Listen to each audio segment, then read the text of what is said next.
Bonjour, je m'appelle Colette. Je m'appelle Frère Mock. Flore. Nous allons vous lire Les rhapsodies de réalité écrites par le pasteur Chris Oyakilome. Suivez-nous. Bientôt. Bonjour, je suis le frère Mock. Je vais vous lire la rhapsodie des réalités écrite par le pasteur Chris Oyakilome en date du 8 novembre 2019.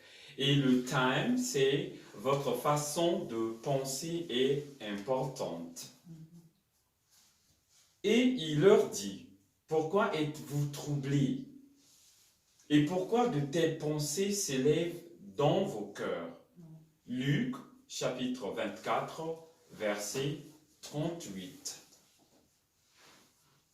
Beaucoup prennent à peine le temps d'examiner leur propre processus de réflexion. Comment fonctionne leur intelligence? Une intelligence qui n'est pas renouvelée avec la parole aura souvent des pensées les plus étranges. Une telle intelligence sera pleine de négativité. Par exemple, certaines personnes pensent toujours que lorsqu'une loi ou une nouvelle directive est introduite, c'est pour leur désavantage. Ils se voient tout le temps comme des victimes. Par conséquent, ils portent le fardeau de se méfier de tout le monde, car c'est ainsi que leur intelligence fonctionne. Même à l'Église, il se peut qu'il y ait un membre qui ait cessé d'assister au culte parce qu'il pense que le sermon du pasteur parle généralement de lui. Pendant ce temps, quelqu'un d'autre qui a entendu les mêmes sermons dit « Je suis venu à l'église et ce jour-là, le message était juste pour moi. En fait, je suis reconnu dans tout ce que le pasteur a dit et j'ai décidé de m'améliorer. » Notez que l'un a décidé de rester à l'église et de grandir, tandis que l'autre a décidé de quitter cette même église.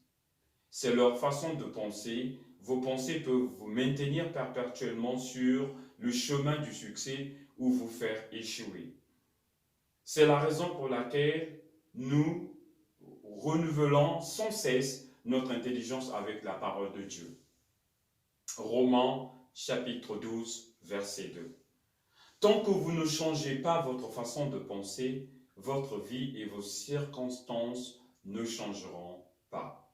Vous devez choisir le caractère de vos pensées, contrôler vos pensées.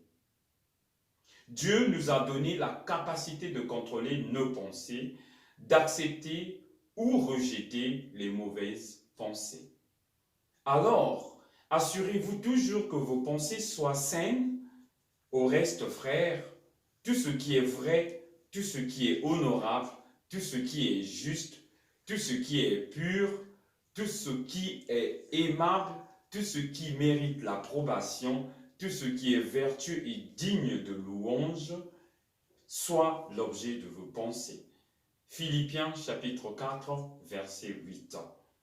Confession. De merveilleuses idées, des images de succès, de possibilités et de victoires trottent dans mon intelligence. Je contrôle mes pensées et je refuse les pensées négatives. Car le Saint-Esprit me pousse à avoir des pensées saines, à dire les paroles qu'il faut et agir correctement. Béni soit Dieu.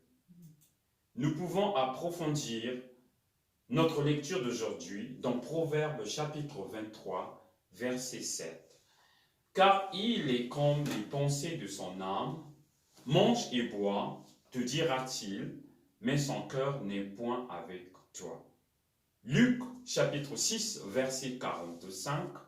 L'homme bon tire de bonnes choses du bon trésor de son cœur, et le méchant tire de mauvaises choses de son mauvais trésor, car c'est de l'abondance du cœur que la bouche parle. Philippiens chapitre 4, verset 8. Au reste, frères, que tout ce qui est vrai, que tout ce qui est honorable, que tout ce qui est juste, tout ce qui est pur, tout ce qui est aimable, tout ce qui mérite de l'approbation, tout ce qui est vertueux et digne de louange, soit l'objet de vos pensées. Merci beaucoup. Au revoir.